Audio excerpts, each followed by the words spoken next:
N'oubliez pas qu'une entreprise qui paye des dividendes, c'est quelque part qu'elle n'a pas trouvé mieux à faire en termes de réinvestissement dans son outil productif. Donc si elle vous verse de l'argent à vous, c'est qu'elle n'a pas d'opportunité aujourd'hui à le réinvestir chez soi pour créer plus de valeur pour l'actionnaire. Donc c'est une question à se poser. Bonjour à tous, bienvenue dans une nouvelle analyse de patrimoine. Aujourd'hui, je vous emmène à l'université avec un étudiant. C'est parti. Notre étudiant de 19 ans a un patrimoine de 9 600 €.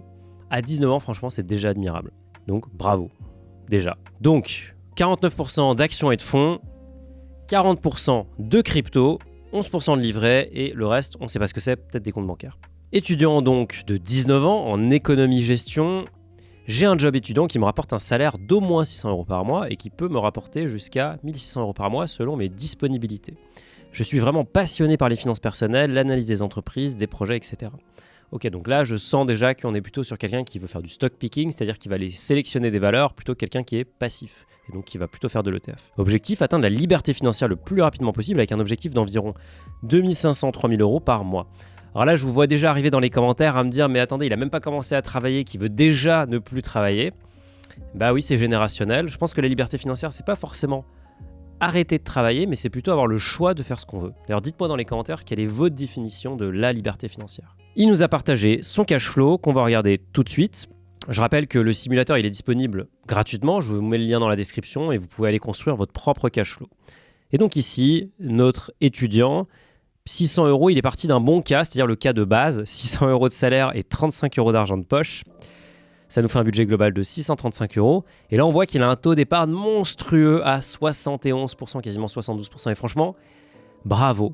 Parce que moi, je te l'avoue, je n'avais pas du tout cette clairvoyance à ton âge de mettre autant de côté. Donc franchement, c'est admirable. Et je sais que tu ne dois pas être le cas typique. Je pense que tu dois plutôt, quand tu en parles avec tes copains, être quelqu'un d'assez à part en termes d'épargne. Je pense que c'est vraiment top de voir que dès 19 ans, on peut s'intéresser à ça. Donc, tu mets 425 € dans tes investissements, actions, crypto, livret A. On va regarder ce qui se cache derrière chacun de ces investissements.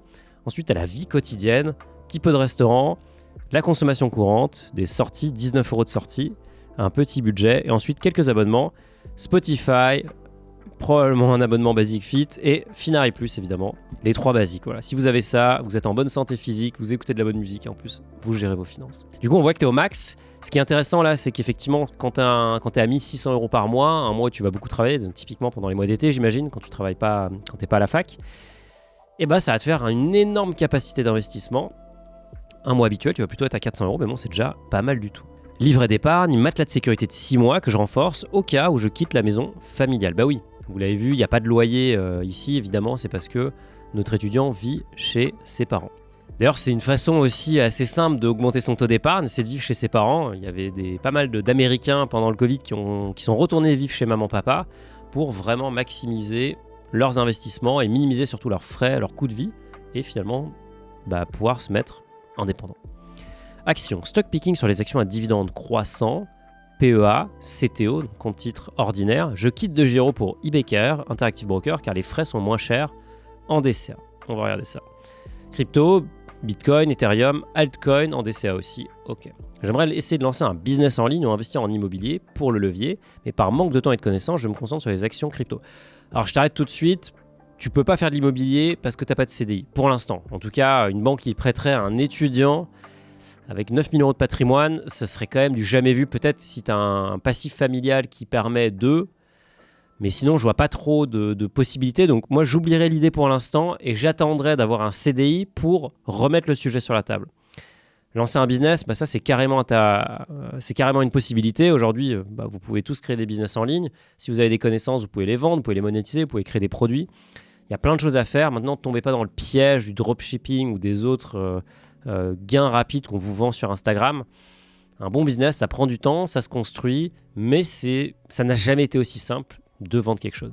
Je reviens à ta stratégie, moyen terme du coup, et c'est de profiter des bénéfices potentiels importants pour replacer en bourse et peut-être un apport pour un projet immobilier.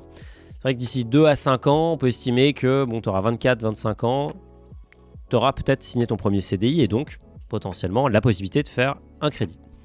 Du coup, ta question c'est, que penses-tu de ma stratégie et est-ce que mon projet de liberté financière semble atteignable avant mes 50 ans ?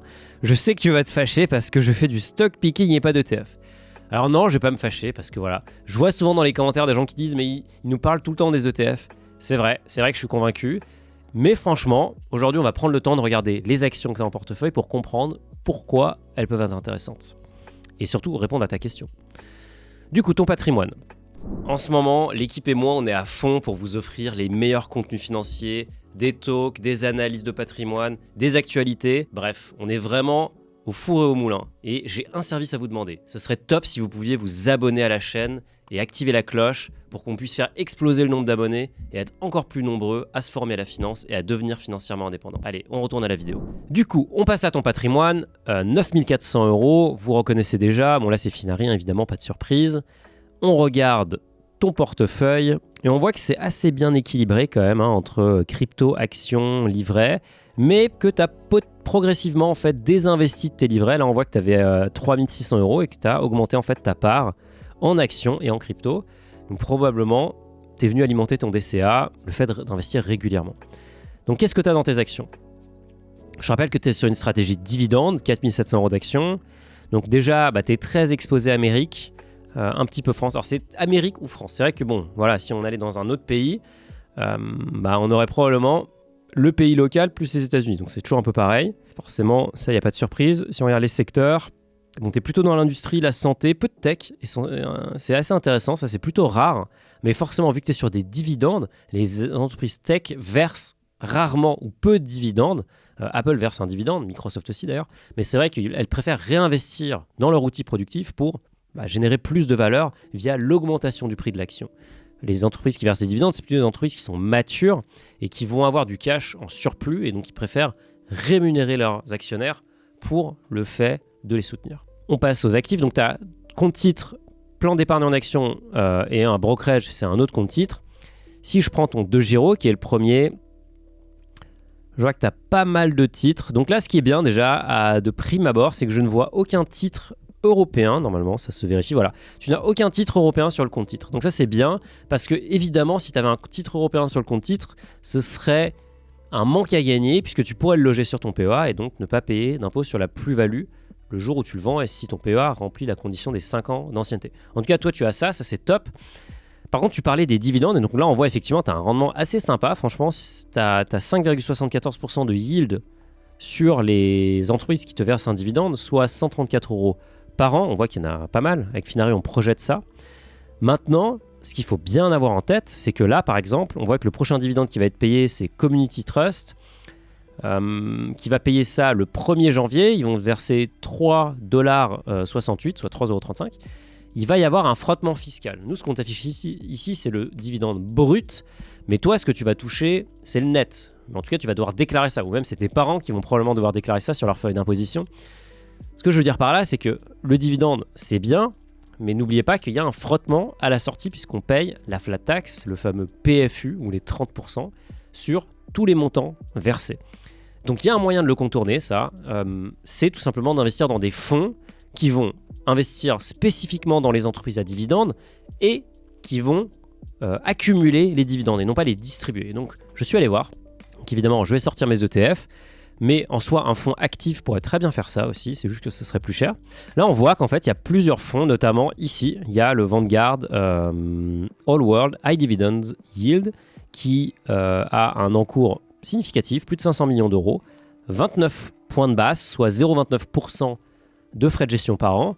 Et on voit qu'il est accumulating, c'est-à-dire que les dividendes sont accumulés par le fonds et non pas distribués, c'est-à-dire que vous bénéficiez de l'effet des intérêts composés sur les dividendes, mais vous n'avez pas de frottement fiscal à la sortie. Donc ça peut être intéressant, mais dans ton cas, si tu veux toucher les dividendes, effectivement, il va falloir passer par la case impôt. Alors tu nous as pris du Walgreens Boots Alliance. Qu'est-ce que c'est? Alors c'est une société, en fait c'est un conglomérat pharmaceutique, ou plutôt de pharmacie. Donc c'est très connu si vous êtes déjà allé aux États-Unis. Il y en a partout concrètement. Et c'est une société qui a priori est très mature, donc qui a vraiment une rentabilité certaine et donc qui verse un dividende. Et ce qu'on peut faire, c'est on peut regarder tout simplement le yield qu'elle verse. Donc j'aime bien aller sur ce site. Et donc on voit ici qu'elle verse un yield, c'est-à-dire un ratio entre les dividendes versés et le prix de l'action de 7,69%. Donc c'est vraiment beaucoup. pour ceux qui connaissent le sujet, c'est beaucoup. En moyenne, si vous prenez le S&P 500, ça doit être aux alentours de 1-1,5% de yield. Là, on est sur beaucoup plus. Mais par contre, ce qu'il faut évidemment regarder en parallèle, et là je vais aller sur mon autre site préféré que vous connaissez maintenant, qui s'appelle évidemment TradingView. Si on regarde l'action Walgreens Boots sur 5 ans, on voit qu'il paye un yield sympa, mais par contre, on est plutôt sur une trajectoire baissière. Je le compare au S&P 500. Bon, là, c'est un peu deux salles, deux ambiances. On a même un effet miroir parfait. Le S&P 500 sur 5 ans, il fait plus 97%. Walgreens Boots, il fait moins 61%. Donc, le calcul qu'il faudrait faire, c'est est-ce que, ajusté aux dividendes versés, la performance est meilleure ou au moins équivalente à celle du S&P 500 ? On n'a pas le temps dans cette vidéo, mais là, de tête, je pense que ça colle pas. Donc, c'est à toi aussi de voir. On voit qu'évidemment, sur des très longues périodes, c'est génial. Mais maintenant, sur des périodes un peu plus courtes, c'est beaucoup moins favorable. Mais par contre, on voit que l'action rebondit. Donc, pourquoi pas ? Mais il faut bien avoir en tête que le yield, c'est une chose. L'important, c'est quand même que le titre de l'action, la valeur de l'action augmente pour que ton patrimoine s'accroît. On regarde une autre valeur, ta deuxième plus grosse valeur d'ailleurs, ce qui est 3M. Donc, on va aussi regarder le yield ici. On retombe sur le même site. Donc, pareil, c'est un yield assez important, 5,67%. On voit que, d'ailleurs, ça c'est assez intéressant, les entreprises américaines ou nord-américaines versent des dividendes trimestriels, généralement. Alors que les entreprises françaises versent plutôt des dividendes annuels ou semi-annuels. Alors évidemment, il y a des exceptions dans tous les cas, mais c'est vrai qu'on peut assez facilement se constituer un revenu passif parce que les versements sont réguliers. Donc tous les trimestres, si on a un patrimoine un peu important, on a des paiements. Et donc si on a un gros portefeuille d'actions, quasiment tous les mois, on va avoir des paiements parce qu'on a évidemment une saisonnalité. Mais donc si on fait le même exercice et on regarde la performance de 3M, la 3M Company, avec le S&P 500, alors on voit que c'est un peu moins cata que chez nos amis de Walgreens Boots, mais c'est quand même pas terrible, c'est même quasiment la même trajectoire. Donc il faut toujours mettre le dividende en face de l'action ou de la performance de l'action. N'oubliez pas qu'une entreprise qui paye des dividendes, c'est quelque part qu'elle n'a pas trouvé mieux à faire en termes de réinvestissement dans son outil productif. Donc si elle vous verse de l'argent à vous, c'est qu'elle n'a pas d'opportunité aujourd'hui à le réinvestir chez soi pour créer plus de valeur pour l'actionnaire. Donc c'est une question à se poser. Mais il y a évidemment des super belles boîtes qui ont une performance boursière magnifique. On a un champion en France qui s'appelle Air Liquide. Je pense d'ailleurs que tu l'as en portefeuille. On va regarder tout de suite. Assez sûr, Air Liquide c'est quand même un classique. Il est là, Air Liquide, magnifique. Donc évidemment Air Liquide verse un dividende. On le voit d'ailleurs, il verse un dividende en mai, le prochain. Donc là on voit que tu es sur un dividende annuel. Mais Air Liquide a aussi une performance magnifique puisque sur 5 ans, on bat tout simplement le S&P 500. Si on regarde sur un an, là c'est encore mieux. Si on regarde sur All, c'est à peu près équivalent. Mais bon, faudrait ajouter les dividendes pour avoir la performance globale. Et là, on serait largement meilleur. Donc évidemment, il y a des cas où le dividende, c'est plus intéressant. Une action à dividende est plus intéressant qu'un ETF. Mais ça montre bien le choix de la valeur qui est absolument primordial dans ton cas. En tout cas, si on regarde sur ton PEA, on voit que tu as des belles boîtes. Notamment Total, Sanofi qui a pris une belle claque en bourse mais qui reste un très beau laboratoire. En fait, la question c'est est-ce que toi tu as envie d'investir du temps et de la capacité intellectuelle à trouver les bonnes valeurs ? A priori oui, donc moi j'ai absolument rien à redire sur ça. D'ailleurs, si vous vous intéressez aux dividendes, j'ai récemment fait un Finary Talk avec Xavier Delmas, que j'adore, qui est un ancien trader, devenu youtubeur comme moi, qui m'a expliqué sa vision des dividendes et qui a un avis très tranché sur cette question qui divise. Donc je vous mets le lien ici quelque part, allez le voir et vous aurez l'avis d'un professionnel du trading. On continue sur ton patrimoine, on passe à la crypto. Donc là on voit que tu as beaucoup de positions, tu es en bénéfice, tu as fait plus 27% depuis que tu as commencé à investir, donc bravo, tu as juste eu un très bon timing je pense, parce que tu as dû investir il y a quelques mois. Maintenant, il y a beaucoup de valeurs. D'ailleurs, je pense que la façon dont tu ajoutes la crypto sur Finary n'est pas forcément optimale. Sache que tu peux loger toutes les cryptos sous un wallet qui serait en fait ton hardware wallet. Alors, je ne sais pas si tu as un exchange ou pas, mais tu pourrais tout avoir sur le même compte. En tout cas, ici, on voit que tu as beaucoup de projets. Tu as des projets qui ont cartonné, comme ici Multiverse X, sur lequel tu fais plus 132%. Celestia qui a cartonné, qui est, je crois, un coin sur Solana. Bitcoin qui a évidemment cartonné aussi, donc tu as un PRU très sympa, tu es rentré à 18 000 €, aujourd'hui on est à 38 000. Je pense que ta technique elle est bonne, faire du DCA sur une classe d'actifs volatiles c'est toujours une bonne idée parce que ça permet de lisser la variance du prix d'entrée. Et ce que ça te permet à toi aussi, c'est de prendre du risque. Et c'est un peu ça pour moi l'analyse de ton patrimoine, c'est que tu es jeune, tu as 19 ans, tu as la vie devant toi, donc tu as raison d'aller prendre du risque, tu as raison d'aller t'intéresser à ça et donc de faire du stock picking puisque tu es passionné par l'analyse boursière. Pour moi, c'est cohérent. Je vois pas de red flag, mais garde quand même en tête l'idée que le dividende, le yield, c'est pas tout. Ce qui compte surtout, c'est l'évolution du titre. Est-ce que ce titre, dans 10 ans, tu as encore envie de l'avoir en portefeuille? Si la réponse est non, probablement que ça ne vaut pas le coup de l'avoir, même si le dividende est sympa. Du coup, pour répondre à ta question, est-ce que tu peux y arriver avant les 50 ans? Alors, je vais te donner mon secret qui n'est pas un secret puisque j'utilise toujours le même simulateur qui te permet d'avoir une projection de ton patrimoine. Je vous mets le lien dans la description. Donc, ce que j'ai fait tout simplement, ou ce que je vais faire, c'est que je vais prendre ton patrimoine et que je vais tout simplement retrancher les livrets. Donc, tu avais à peu près 1000 € dessus, voilà, 900 €. On va que garder les actions et la crypto. Tu as très peu sur les comptes bancaires. Donc, tout va bien à ce niveau-là. Ensuite, on va passer aux investissements. Tu as un peu plus en bourse, donc on va mettre 60-40. Tes investissements mensuels, ou du moins annuels, on l'a vu sur ton budget. Tu nous as dit que tu investissais 250 € en actions, 100 € en crypto. On va ignorer les livrets, et donc ça nous fait un total de 4200 investis chaque année, ce qui est vraiment une belle somme. Majorité sur la bourse. Et donc, aujourd'hui, tu as 19 ans, donc tu as largement le temps, tu as 31 ans devant toi pour atteindre, tu m'as dit, je crois, 50 ans. Est-ce que c'était ça? C'était ça. On va laisser un rendement bourse à 8%, on va laisser un rendement autre à 5%. Bon, c'est assez peu, on va mettre un rendement crypto à aller à 8%. Très difficile à prévoir le rendement crypto parce que, évidemment, la performance historique, elle est énorme, mais est-ce que les marchés vont plutôt se normaliser à l'avenir? Je pense que oui. Est-ce qu'on sera supérieur à la bourse? Je pense aussi que oui, du coup, on va mettre 10%, mais c'est très très dur à prévoir. On va dire que tu vas que investir dans ton PEA. Non, tiens, on va mettre la flat tax parce que toi, tu es un mix PEA compte titre, donc là, on va être vraiment plat du pied sécurité, on va te mettre 30% pour tout. De toute façon, la crypto, c'est 30% aussi. Taux de retraite 4%, taux d'inflation 3%, ça me semble très cohérent.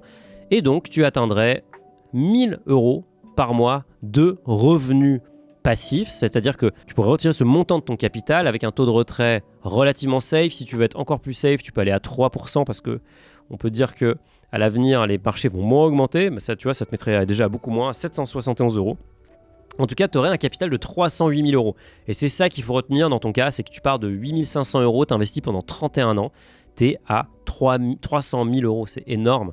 Et évidemment, dans ton cas, tu vas augmenter ton salaire, tu vas déjà avoir un CDI, donc où tu vas devenir entrepreneur, ce que je te souhaite. En tout cas, tu vas augmenter tes revenus significativement. Aujourd'hui, tu es à 600 € minimum, tu nous as dit. Je pense que tu peux partir du principe que tu vas réussir à multiplier ça par 5, par 6, par 10 au fil des années.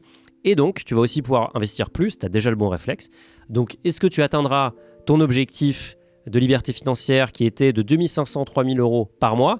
Alors, avec le scénario actuel, non. Mais je pense que tu arriveras largement à l'atteindre parce que tu vas augmenter tes revenus et donc, in fine, tu vas pouvoir investir plus et accélérer cette création de richesse. Voilà, j'espère que ça t'a aidé, j'espère que ça vous a aidé. C'est vraiment un profil admirable, je trouve, parce que d'une part, il a le courage de nous le partager, mais en plus, il a le courage de prendre ses finances en main dès le plus jeune âge. Et ça, vous le savez, les intérêts composés, ça marche hyper bien. Plus on commence tôt, mieux ça se passe. Vous pouvez aller sur le forum Finari, vous verrez beaucoup de posts de gens qui disent « Si seulement j'avais su, il y a 10 ans, il y a 20 ans, il y a 30 ans, que je devais investir, je me porterais mieux aujourd'hui. » Donc toi, tu te portes très bien aujourd'hui et tu te porteras encore mieux demain. Bravo. Je vous souhaite des bons investissements et je vous dis rendez-vous dans une semaine pour une nouvelle analyse. Salut.